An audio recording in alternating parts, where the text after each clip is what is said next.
करे जा तो हमारा के करा में शर्म बा अरे मारदा सटा के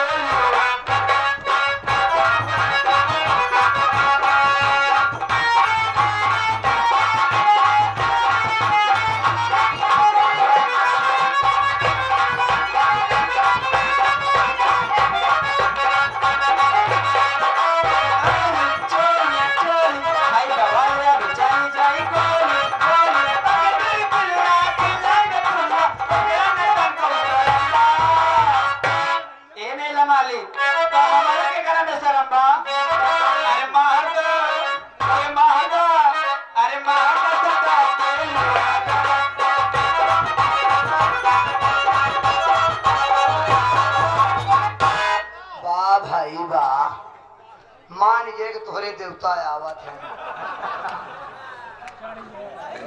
भैया क्यों सोखा हुआ तिनका तरीका के है आवत है के है जा अपने थाने पवाने कहा लेबा कपूर अगरबत्ती लवांग कहा लेबा लंगोटा लेबा कि अंदर भी यद लेबा अच्छा ओहमे वाले हैं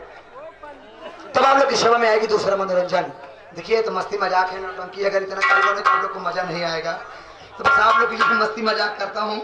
क्योंकि आप लोग हमारे लिए आए हैं हम आपके लिए आए हैं तो आपको एंटरटेन